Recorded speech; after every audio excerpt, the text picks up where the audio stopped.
Magandang araw mga Kabi-TV. Ito na naman po ang panibagong pag-aangkin ng administrasyon ni BBM sa pabahay dyan sa Davao na kung saan ay nagpakita pa ang kanyang tagapagsalita na si Auntie Claire ng mga ebidensya di umano na talagang sila ang nagpatayo at ang nagplano ng pabahay dyan sa Davao City. Panoorin po natin ang mga naglabasang ebidensya kung sino nga po talaga ang nagplano at nagumpisa at nagpagawa ng pabahay na yan sa Davao. Ito po mga Kabi-TV, panoorin nyo po para po malinawan tayo at wag po tayo magpadala kay Auntie Claire sa kanyang mga sinasabi na sa kanila daw at sa kanyang amo daw itong project na to. Panoorin po natin tong mga balita mga Kabi-TV.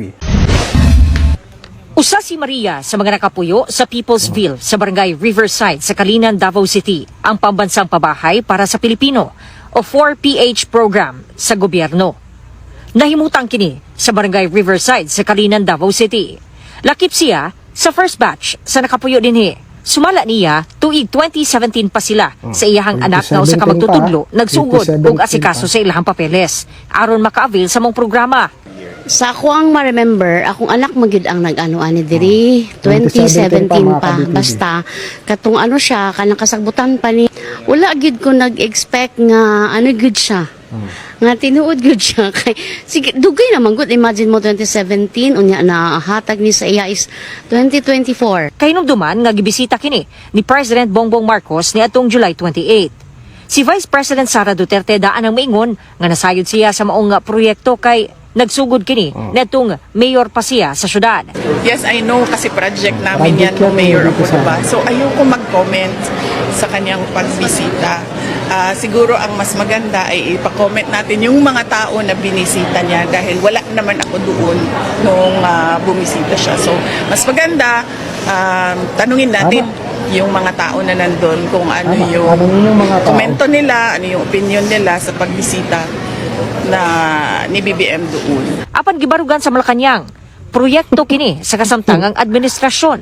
Gani nagpakita si Palace Press Officer Undersecretary Claire Castro og mga dokumento aron pamatud-an ang baruganan sama sa development permit nga gi-issue matud pa ni atong July 18, 2023, building permit application nga giaprubahan adtong February 16, 2024 ug certificate of registration nga gi-issue ni adtong June 20, 2024. Panahon matud pa sa termino ni President Ferdinand Bongbong Marcos Jr. Isang maayos na pabahay, isang tunay na komunidad. Ngunit ang proyektong ito ay pilit na inaagaw ng ilang mapagpanggap. Na kahit wala silang anumang kontribusyon sa pagod ng Pangulong Marcos Jr. at ang disud ay pilit bubulagin ang mga kababayan natin sa pamamagitan ng pagpapanggap na kanila daw ang proyekto na Peoplesville sa Davao City. Sa post sa Social Housing Finance Corporation, gipahigayon ang groundbreaking sa Peoplesville sa Kalina ni adtong October 20, 2022. Sa maong hulagway, kauban ang mga lokal nga opisyal sa Davao City. Usa sa mitambong sa maong groundbreaking ceremony, si Councilor Ted Ocampo. Nangyari yung groundbreaking ng People's Village Housing Project at Barangay Riverside, Kalinan, Davao City noong October 20, 2022. Barely 4 months during my first term as City Councilor, and it's under the SHAFC, the Socialized Housing Finance Corporation during that time.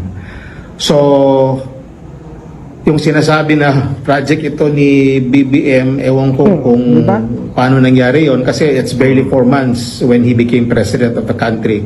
So mukhang imposible naman siguro na in that short period of time nakaplano kaagad at naka-implement ng gano'n, no?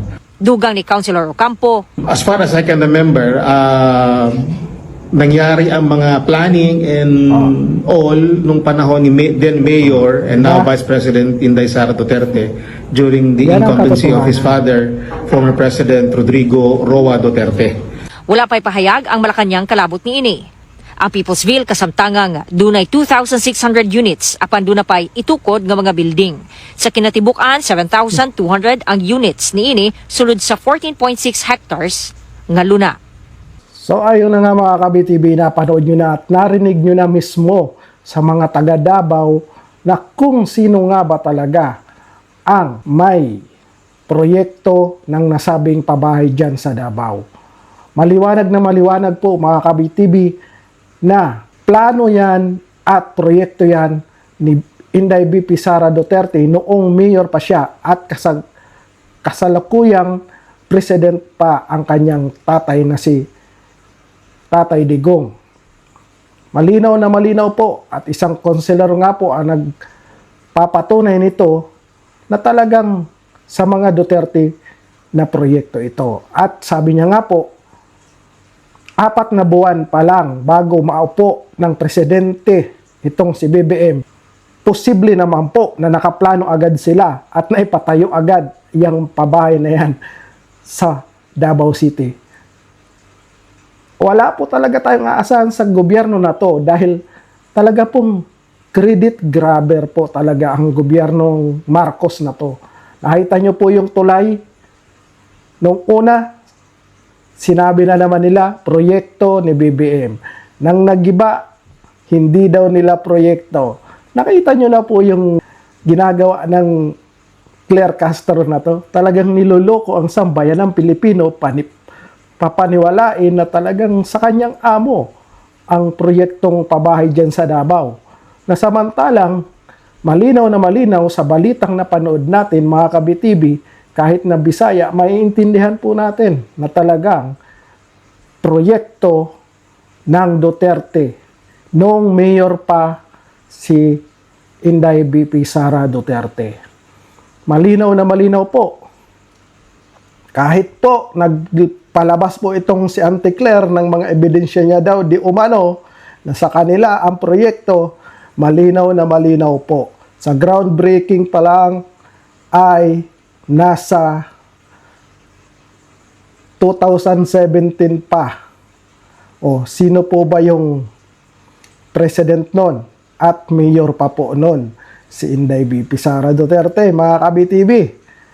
So, maliwanag na maliwanag po sa atin, mga ka-BTV, kung kanino talagang proyekto ang pabahay dyan sa Davao City na inaangkin ng Marcos administration na pinagmamalaki pa ng kanilang tagapagsalita na sa kanila daw na proyekto yan. Wala po kasi talaga silang legacy. Kaya, anong gagawin na lang nila? Angkinin ang hindi naman nila proyekto. Hanggang dito na lang po mga ka-BTV ang ating reaction video. Always remember po, God is good all the time. God bless us all. God save the Philippines. BTV React is now signing off. Bye-bye.